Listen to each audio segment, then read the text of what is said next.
ክቡራትና ክቡራን የዩቲዩብ ቻናል ቤተሰቦች ምሽቱን የተሰሙ ሰበር መረጃዎችን ይዤ ቀርብ ያለው በርከት ያሉ ዓለም አቀፍ መገናኛ ብዙሃን የሚያወጧቸው ሰበር መረጃዎች ዩቲዩብ ላይ ሲጫኑ ቀድሞ ለእናንተ የማስታወቂያ መልእክት ወይም ኖቲፊኬሽን እንዲደርሷችሁ የዩቲዩብ ቻናሌን ሰብስክራይብ በማድረግ የደወል ምልክቷን መጫን አትዘንጉ። ወደ ሰበር መረጃው ስናቀና በቀዳሚነት የአሜሪካው ፕሬዝዳንት ዶናልድ ጄ ትራምፕ እጅግ ጸያፍ የሆኑ ቃላትን በመጠቀም ኢራናውያን የገለጹበት መንገድ በርካቶችን አስቆጥቷል።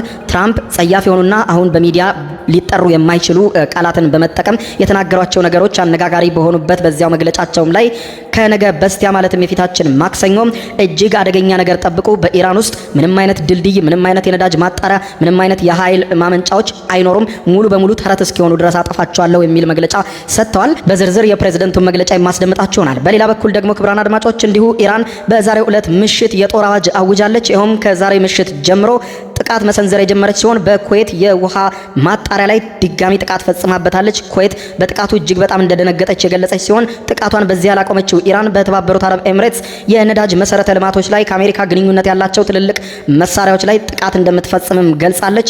ዛሬም ጥቃቷን እንደጀመረች ጭምር አስታውቃም እስከ ነገ ድረስ ይህ ጥቃት ተባብሶ እንደሚቀጥል አሜሪካ የዛተችውን ጥቃትም ስትጀምር የባሰ ጥቃት እየተባባሰ እንደሚሄድ ገልጻለች። በቀጠናው ላይ የሲኦል በሮች ተከፍተዋል ብላለች። ኢራን ምሽቱን ባወጣችው መግለጫ በዝርዝር የምታደምጡት ይሆናል። በሌላ በኩል አሜሪካ አብራሪዋን ከኢራን መሬት ውስጥ ለመታደግ ባደረገችው ዘመቻ የእስራኤል ልዩ ሰልጣኝ ኮማንዶዎች የተሳተፉ መሆኑ ተገልጿል። በሌላ በኩል ደግሞ በዚሁ ዘመቻ ውስጥ ደግሞ የአሜሪካው የስለላ ድርጅት ሲአይኤም አሳሳች መረጃዎችን በማህበራዊ ሚዲያ በማሰራጨት አሳሳች ጥቃቶችንም በኢራን የተለያየ አካባቢ እንዲፈጸም በማድረግ የተጠናከረ የሆነ ውስብስብ ኦፕሬሽን ውስጥ ሲሳተፍ እንደነበረ ተመልክቷል። አሜሪካ የፈጸመችው ይህንን ዘመቻ በተመለከተ ተጨማሪ መረጃ ወጥተዋል። እስራኤልም መግለጫ ሰጥታለች። በዝርዝር የማስደምጣችሁ ይሆናል። በሌላ በኩልም ኢራን በዛሬው ዕለት ኢትዮጵያን የተመለከተ መግለጫም ሰጥታለች። ይኸውም የኢትዮጵያ የቀይ ባህር ጥያቄን አስመልክቶ ኢራን በዛሬው ዕለት ባወጣችው መግለጫ ኢትዮጵያንና የባህር በር ጥያቄዋን በተመለከተ ምን አለች? በዝርዝር የማስደምጣችሁ መረጃ ይኖራል። እስከ ፍጻሜ አብራችሁን ቆዩ። ዝርዝር መረጃውን አድምጡ ግብዣይ ነው። ወደ መረጃዎቹ አለፍኩ። አብረን በቅድሚያም የአሜሪካው ፕሬዝዳንት ዶናልድ ጄ ትራምፕ በኢራን ላይ የሚያሰሙት ዛቻም ጸያፍ ቃላትን በቀላቀለ መልኩ ቀጥሏል። በኢራን ላይ እጅግ አስፈሪና ጸያፍ ቃላት የታከሰበት መግለጫ የሰጡት ዶናልድ ጄ ትራምፕ ለሚዲያ በማይመጥን ቃል ጭምር በመጠቀም ነው ኢራንን ሲገልጹ ያመሹት። ምሽቱን ባስተላለፉት መልእክትም ኢራን የተዘጋውን የሆርሙዝ ወሽመጥን እስከ ነገ የማትከፍት ከሆነ ወይም አስቸኳይ ስምምነት ከአሜሪካ ጋር የማታደርግ ከሆነ አሜሪካ እጅግ ዘግናኝ ባሉትና ጠንካራ ወታደራዊ እርምጃ ልትወስድባት እንደተዘጋጀች ገልጸው ትራምፕ በማህበራዊ ትስስር ገጻቸው ትሩዝ ሶሻል ላይ ባሰፈሩት አጭር መልእክት መጪው የፊታችን ማክሰኞ ለኢራን እጅግ የከፋ ቀን እንደሚሆን ገልጸዋል። ማክሰኞ አሉ ትራምፕ በመልእክታቸው ማክሰኞ በኢራን ውስጥ የኃይል ማመንጫ ቀንና የድልድይ ቀን ብየዋለሁ ያሉ ሲሆን እስከ ነገ ሰኞ ስምምነት የማታደርግ ከሆነ ቀጣዩ ማክሰኞ በኢራን ውስጥ ምንም አይነት የኃይል ማመንጫና ምንም አይነት ድልድይ አይኖርም። ሙሉ በሙሉ ድልድይና የኃይል ማመንጫዎቹም ተቃጥለው የሚታይበት ቀን ይሆናል።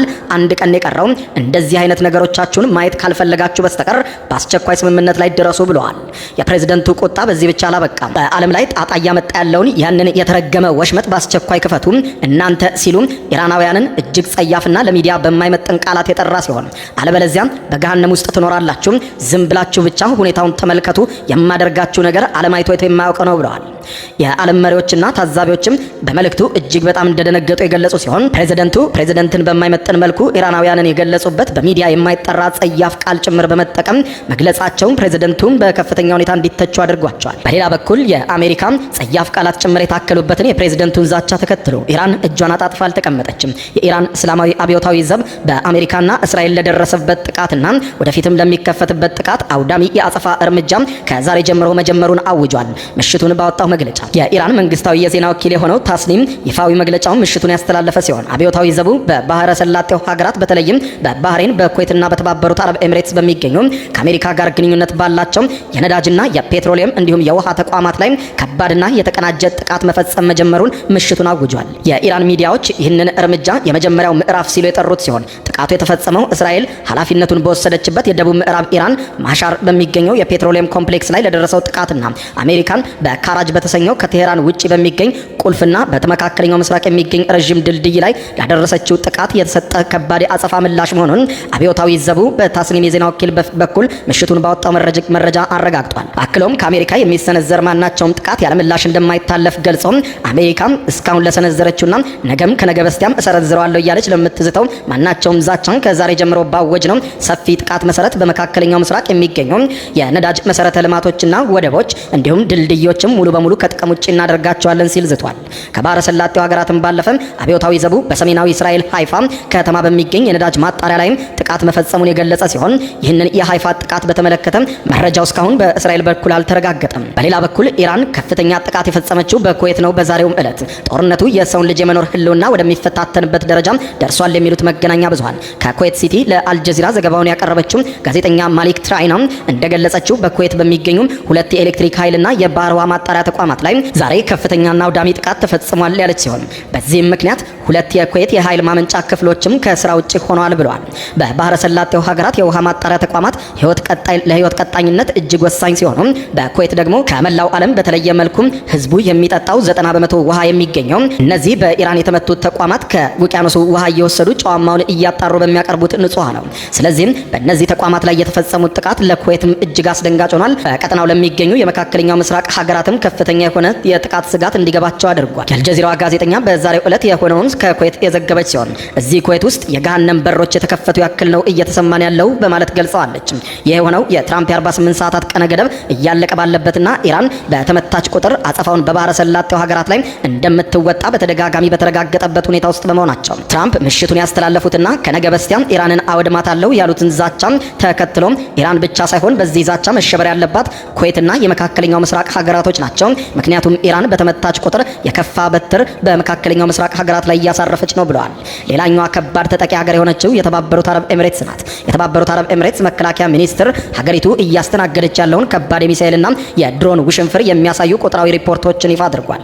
በዚህ ይፋዊ መሰረትም የተባበሩት አረብ ኤምሬትስ ዛሬ ብቻ የመከላከያ ኃይሏ እንዳስታወቀው ከኢራን የተተኮሱ 9 ባላስቲክ ሚሳኤሎችንና አንድ የክሩዝ ሚሳኤል እንዲሁም 50 ድሮኖችን በተሳካ ሁኔታ ዛሬ አክሽፌያለሁ ብሏል። በስብርባሪውም የደረሰ ጉዳት እንደሌለ ገልጿል። ይሁን እንጂ ሚኒስትሩም ጦርነቱ በይፋ ከጀመረበት ከየካቲት 28 ወይም ፌብሩዋሪ 28 አንስቶ ያለውን አጠቃላይ የጥቃት መጠን ሲያሳውቅ አሃዙ እጅግ አስደንጋጭ ነው ብሎታል። የተመቱና የከሸፉ የባላስቲክ ሚሳኤሎች 507 ሲደርሱ የተመቱ የክሩዝ ሚሳኤሎች 24 ናቸው። የተመቱ አጥፍቶ ጠፊ ሰው አልባ በራሪ አውሮፕላኖች ደግሞ 2191 ናቸው። ከዚህ ሁሉ የመከላከል ስራ ባሻገር ጦርነቱ ከጀመረ ጊዜ አንስቶ እስካሁን ድረስ የኤምሬትስ ታጣቂ ኃይሎች አባላትና 10 ንጹሃን ሰላማዊ ዜጎች ህይወታቸውን ማጣታቸውን የመከላከያ ሚኒስትሩ ሪፖርት በግልጽ ያሳያል። በሌላ በኩል የባህረ ሰላጤው ሀገር የሆነችው ኦማን በሆርሙዝ ወሽመጥ በኩል መርከቦቿ እንዲያልፉላት ከኢራን ጋር እየተነጋገረች መሆኑ ተዘግቧል። ባህረ ሰላጤው ሀገራት ከዚህ ቀደም በኢራን የተዘጋው የሆርሙዝ ወሽመጥ በአሜሪካ እቅድ ይከፈታል በሚል በትዕግስት ቢጠባበቁም ነገር ግን የሚከፈት አለመሆኑን ተከትሎ የተለያዩ ሀገራት በግላቸው ኢራንን መማጸናቸውን ቀጥለዋል። ወሽመጡን ከኢራን ጋር የምትጎራበተው ኦማን የውጭ ጉዳይ ሚኒስትር በማህበራዊ ትስስር ገጹ ከሰዓታት በፊት ባጋራው ልጥፍ ከቴህራን ባለስልጣናት ጋር ንግግር እየተደረገ መሆኑን ገልጿል። እንደ መስሪያ ቤቱ ገለጻ ከሆነ የኢራን ምክትል ውጭ ጉዳይ ሚኒስትርና ኦማን ተገናኝተው በወሽመጡ በኩል የተሳለጠ የመርከቦችን ጉዞ ሊረጋገጥ የሚችልበትን አማራጭ እየተወያዩ እንደሆነ አመልክቷል። በዛሬው ዕለት እሁድ አመሻሹን የተደረገው ንግግር ከሁለቱ ወገኖች የተውጣጡ ባለሙያዎችን ያካተተ እንደሆነ የገለጸው የኦማን ውጭ ጉዳይ ሚኒስትር መተላለፊያውን በተመለከተ በርካታ ርዕዮትና እቅዶችን እንደቀረቡ አመልክቷል። ሁለቱ ሀገራት የሆርሙዝ ወሽመጥን በተመለከተ የመከሩት የአሜሪካው ፕሬዝዳንት ዶናልድ ጄ ትራምፕ ወሳኙም የመርከብ መተላለፊያ ሰኞ ዕለት የማይከፈት ከሆነ ኢራን ላይ ሲኦልን እንደሚያዘንቡ በዛቱበት ዕለት ነው። በዚህ እንዳለ ኢራን በሀገሪቱ ፖለቲከኞች ላይ የንግግር እገዳ መጣሏም ተሰምቷል። በኢራንና በአሜሪካ መካከል ያለውን ጦርነት በከረረበት በዚህ ወቅት የኢራን አቃቢ ሕግ ቢሮም በሀገሪቱ ፖለቲከኞችና ታዋቂ ግለሰቦች ላይ ጠንካራ ማስጠንቀቂያ ያስተላለፉ ሲሆን ከዛሬ ጀምሮ አቃቢ ሕጉ ባወጣው መግለጫ ማንኛውም ፖለቲከኛ ከስልጣን ገደቡ ውጪ ስለ ጦርነቱ አስተያየት ከመስጠት እንዲቆጠብና ከሀገራዊ ጥቅም ከአንድነትና ከማህበራዊ ትስስር ጋር የሚጋጩ ንግግሮችን እንዳያደርግ አዟል። ይህ እርምጃ የተወሰደው በቅርቡ አንዳንድ የኢራን የፖለቲካ ሰዎች በሀገር ውስጥ ፖሊሲና በዋና ዋና ብሔራዊ ጉዳዮች ላይ የሰነዘሩትን አስተያየት ተከትሎ እንደሆነ ገልጿል። መግለጫው አክሎም ሀገሪቱ አሁን ባለችበት እጅግ ስሱና አስቸጋሪ ሁኔታ ውስጥ ሁሉም ታዋቂ ግለሰቦች ለብሔራዊ ደህንነት ቅድሚያ እንዲሰጡና አንድነትን ለመጠበቅ እንዲረዱ ጥሪ አቅርበዋል። ከጦርነቱ ጋር በተያያዘ የሚሰጡ ማናቸውም አስተያየቶች የሀገሪቱን መረጋጋት የሚጎዱ በመሆናቸው የጦርነቱን አካሄድና መረጃን በተመለከተ ከሚመለከተው አካል ብቻ መረጃ እንዲሰጥ ነው በጥብቅ ያስጠነቀቁት። ከዛ ውጪ ስለ ጦርነቱ ስላለው መረጃ በሙሉ በግላችሁ መረጃ እንዳትሰጡ ሲል ለባለስልጣናትና ለፖለቲከኞች አስቸኳይ ማስጠንቀቂያ ተሰጥቷል። በዚህ እንዳለ በኢራን ኃይሎች ተመቶ በኢራን ውስጥ የወደቀው የአሜሪካ የጦር አውሮፕላን አብራሪን ፍለጋ በተመለከተ ፍለጋውን በስኬት ለማጠናቀቅ ከአሜሪካኖች በተጨማሪ የእስራኤል ኮማንዶዎችም በፍለጋው ላይ መሳተፉ ተዘግቧል። አሜሪካውያን የጦር አውሮፕላን አብራሪን ከኢራን ምድር ለማስመለስ በተደረገው አስጨራሽ የ36 ሰዓት ኦፕሬሽን ላይ የእስራኤል ልዩ ሰልጣኝ ኮማንዶዎች መሳተፋቸውም ተዘግቧል። ለመገናኛ ብዙሃን መረጃ የሰጡ የእስራኤል ምንጮች እንደሚሉት ከሆነ የታወቁት የሻልዶግና እንዲሁም የሳይረት ማትካል የተባሉ የእስራኤል የኮማንዶ ክፍሎች በዘመቻው ላይ ቀጥተኛ ተሳትፎ አድርገዋል ብለዋል። ይህ 36 ሰዓታትን የፈጀው ኦፕሬሽን እጅግ አስቸጋሪ የነበረ ሲሆን በሂደቱም አንድ የአሜሪካ ሄሊኮፕተር ጥቃት ቢሰነዘረበትም በሰላም ወደ ጣቢያው መመለስ መቻሉንም አሳውቋል። የእስራኤሉ ጠቅላይ ሚኒስትር ቤንያሚን ኔታንያሁ በዘመቻው ስኬት የተሰማቸውን ደስታ ገልጸው ለፕሬዝዳንት ዶናልድ ጄ ትራምፕ የእንኳን ደስ አላችሁ መልእክት አስተላልፈዋል። ኔታንያሁ አክለውም ይህ ኦፕሬሽን ማንንም ወደ ኋላ አለመተው የሚለውን የተቀደሰ ወታደራዊ መርሃችንን በተግባር ያረጋገጥንበት ነው ብለዋል። እስራኤልና አሜሪካ ያላቸው የጠበቀ ወታደራዊና የደህንነት ትብብርን በኢራን እምብርት ላይ ያሳዩት ይህ ክስተት በመካከለኛው ምስራቅ ያለውን ወታደራዊ ሚዛን ዳግም ያመላከተ ሆኗል። አብራሪውም በሰላም መመለሱም በአሜሪካ ሕዝብ ዘንድ ትልቅ እፎይታን የፈጠረ ሲሆን የሁለቱ ሀገራት ወታደራዊ ጥምረትም ከመቼውም ጊዜ በላይ መጠናከሩን አመላካች ነው ሲሉ መገናኛ ብዙሃን ስለ ዘመቻው ተናግረዋል። በሌላ በኩል የአሜሪካው ፕሬዝዳንት ዶናልድ ጄ ትራምፕ ይህንን ዘመቻ አስመልክቶ ከሰዓታት በፊት በሰጡት ተጨማሪ መረጃ ኢራን አብራሪያችንን ለማግኘት እየተቃረበች ነበረ ብለዋል። ፕሬዝዳንቱ የኢራን ጦር በግዛት ውስጥ ተመቶ የወደቀውን የአሜሪካ ተዋጊ ጀት አባሉን ለማግኘት ከፍተኛ ቁጥር ያለው ኃይል አሰማርቶ እየታገለን ነበር ብለዋል። አሜሪካ ከአርብ ዕለት ጀምሮ ስትፈልገው የነበረውን የአየር ኃይል አብራሪዋን ዛሬ ማለዳ ማግኘቷን ማስታወቋ ይታወሳል።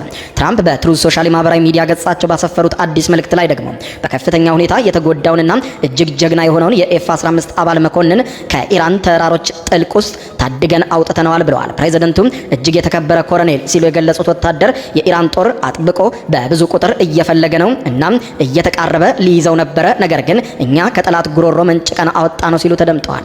አሜሪካ ወታደሯን ለማግኘት በርካታ አውሮፕላኖችን በመቶዎች የሚቆጠሩ ወታደሮቿንም ጭምር አሰማርታ እንደነበር የተዘገበ ሲሆን ዘመቻው የሚካሄደው በኢራን ግዛት ውስጥ በመሆኑም አደገኛ እንደሚሆን ባለሙያዎች ሲገልጹ ቆይተው ነበር። ትራምፕ በማህበራዊ ትስስር ልጥፋቸው እንዳሉት ይህ አይነቱ ስምሪት በሰውና በመሳሪያ ላይ የሚያመጣው አደጋ ምክንያት በብዙውን ጊዜ የማይሞከር ነበር፣ ነገር ግን አሜሪካ አደረገችው ብለዋል። ሁለተኛው ስምሪት የተደረገው አብራሪው በኩለ ቀን ከታደግንበት ከመጀመሪያው ዘመቻ በኋላ ነው። የመጀመሪያው ስምሪት ያልተለመደና በኢራን ሰማይ ላይ 7 ሰዓታትን ያሳለፍንበት ስኬታማ ጊዜ ነበር ብለዋል። ዘመቻው አስገራሚ ተሰጥኦ የታየበት ትዕይንት ነው ሲሉ ገልጸው በነገው ዕለት ሰኞ ደግሞ ከነዚሁ የበረራ አባላት ጋር ሆኜ ተጨማሪ መረጃ እሰጣቸዋለሁ ሲሉ ገልጸዋል። በሌላ በኩል አሜሪካዊውን አብራሪ በኢራን ኃይሎች እንዳይያዝ ሲአይኤ አሳሳች ዘመቻ ከፍቶ እንደነበርም ተመልክቷል። አርብ ዕለት በኢራን ሲበር የተመታውን የአሜሪካን ተዋጊ ጀት ውስጥ የነበረውን የአየር ኃይል አብራሪን ለመታደግ ጥረት በሚደረግበት ወቅት የአሜሪካ የስለላ መስሪያ ቤት ሲአይኤ ኢራንን ያሳስታሉ ያላቸውን መረጃዎችን በተለያዩ መገናኛ ብዙሃን ሲያሰራጭ እንደነበረና አሳሳች ጥቃትም በተለያዩ ቦታ ላይ ሲፈጽም እንደነበር ተገልጿል። በአሜሪካ የቢቢሲ አጋር የሆነው የሲቢኤስ ኒውስ ያወጣው ዘገባ እንደሚያሳየው በማዳን ዘመቻው ወቅትም ሲአይኤ ከፍተኛ ተሳትፎ አድርጓል የተባለ ሲሆን የተዋጊ ጀቱ የመሳሪያ ስርዓት መኮንን የሆነው ኮሎኔል ያለበትን ቦታ ከመታወቁ አስቀድሞ ሲአይኤ ግለሰቡ እንደተገኘና ከሀገሪቱ እያስወጡት እንደሆነ የሚገልጽ መረጃ አሰራጭቶ ነበር። ያ የማሳሳቻ ዘመቻ እየተካሄደ ሳለም ተቋሙ ያሉትን አቅሞች በሙሉ በመጠቀም የአየር ኃይሉ አባል በሚገኝበት ተራራማ ቦታ ማግኘት እንደቻለ አንድ ባለስልጣን እንደነገሩት ሲቢኤስ ኒውስ ዘግቧል። ከዚህም ተቋሙ የወታደሩን ትክክለኛ አድራሻ ለአሜሪካ መከላከያ ሚኒስትርና ለዋይት ሃውስ ሰጥቷልም ተብሏል። ይህ መረጃ የደረሳቸው ፕሬዝዳንት ዶናልድ ጄ ትራምፕ ወዲያውኑ የነፍስ አድን ዘመቻው እንዲጀመር ትዕዛዝ የሰጡ ሲሆን ሲአይኤ ከአብራሪው ጋር የተያዙ የቀጥታ መረጃዎችን ሲያቀርብና ሲያቀናብር ነበር።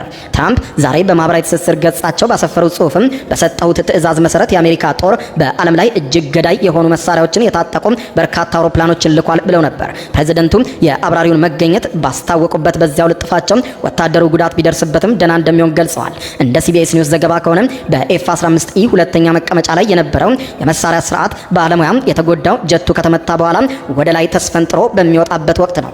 ኮሎኔሉ እንደሆነ የተገለጸው ይህ ወታደር ከኢራን ኃይሎች ለማምለጥ ከአንድ ቀን በላይ ለሚሆን ጊዜ ሲጓዝ እንደነበርም ተመልክቷል። የአሜሪካ ጦር በበኩሉም የኢራን ወታደሮች ወደ ስፍራው እንዳይደርሱ የፈንጂ ድብደባ ሲያደርግና አሳሳች የተለያዩ ጥቃቶችን በተለያየ አካባቢ ሲፈጽም ነበር። በተለይም ደግሞ ግለሰቡ ያለበት ቦታ እንደታወቀ ግለሰቡ ባለበት አካባቢ በዙሪያው ጥቃት ሲፈጽም እንደነበር የተገለጸ ሲሆን ይህም አዳኞች ወደ ቦታው ገብተው እስኪያወጡት ድረስ ጊዜ ለመስጠትና የኢራን ኃይሎችም ወደዚሁ ሰው እንዳይጠጉ ለማድረግ የታቀደ ልዩ ጥቃት እንደነበረ ነው መገናኛ ብዙሃን እየገለጹ የሚገኙት። በመጨረሻም ኢራን የኢትዮጵያን የባህር በር ጥያቄ በተመለከተ ከኢትዮጵያ ጎን እንደምትቆም በዛሬው ዕለት ገለጠች።